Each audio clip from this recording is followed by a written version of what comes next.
Good day, everyone. I hope you're having a good day. In this video, we will be discussing this chess position. Now, I know it may seem insane that this bishop may be able to stop the pawn promoting on g1, because you can see this pawn here is really annoying and it cannot move around, you cannot stop the pawn from promoting. So this is the position. It is white to move and win. So I want you to pause the video and try to figure out the let's say the first move of this position. And as we, move in with the video, you can pause the video every now and then to try to figure out the correct move. Okay. So of course you cannot move the king. That's why would you move the king? You have to make every single move count to try to stop this pawn from promoting. If you wanted to attack the bishop, this pawn, the black king can just defend it, and you have nothing.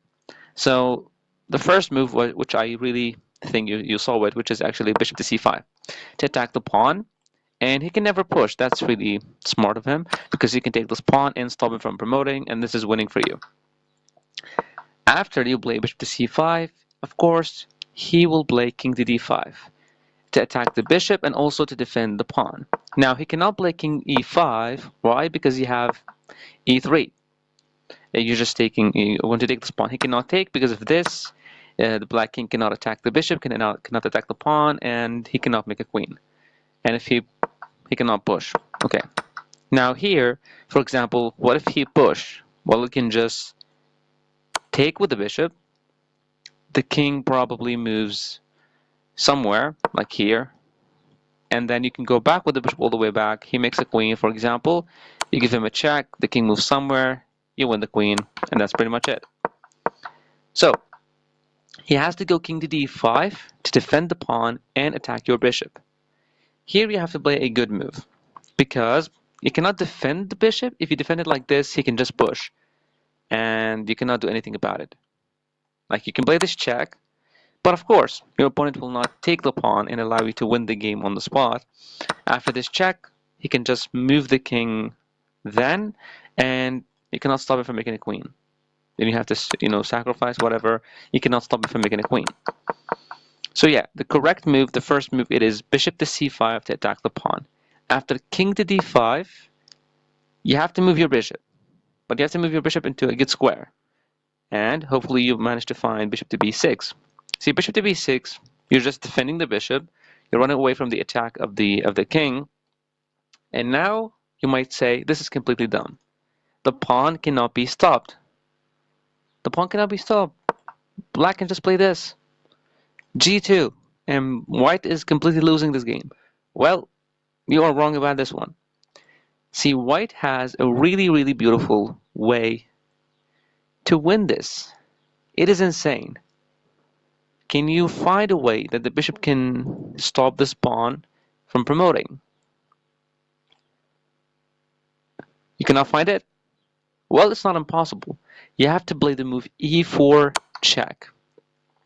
Well, as we discussed earlier, he can never go en passant and take because he can take with the bishop. You're stopping him from promoting. The king will get closer, will help the pawn promote, and you will be winning this game. And you will always ready to sacrifice the bishop for the pawn because you have a passer. So he cannot take the pawn. But now, as you can see, black is forced to move. Black is forced to move the king. But if black decided to move the king anywhere here, he's going to lose the pawn. So he goes there, for example, you take this pawn, you can never make a queen, you can just take it.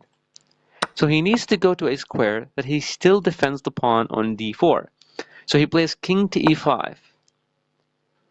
Do you still believe you cannot stop the pawn from promoting? Are you sure about that? You should think in a better way. You should not think directly. You should think indirectly. The move is bishop to c7 check. I bet you did not see this coming. So now the king moves. It doesn't matter where he goes. It goes there. You drop all the way back to h2. You want to stop the pawn from promoting. You will attack this pawn, and the king will get closer. You'll push your pawns, and you will definitely win this game. Because once the king ends up on c5, the bishop on g1, you can win this pawn, even if it's defended.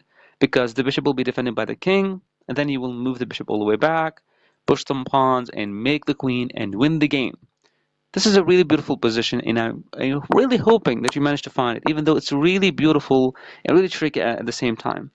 See, this move is really tricky. He can never take, he needs to move the king, and you have to see this, bishop to d7, to go like this and stop the pawn. Anyways, thank you for watching, and I'll see you tomorrow with another one.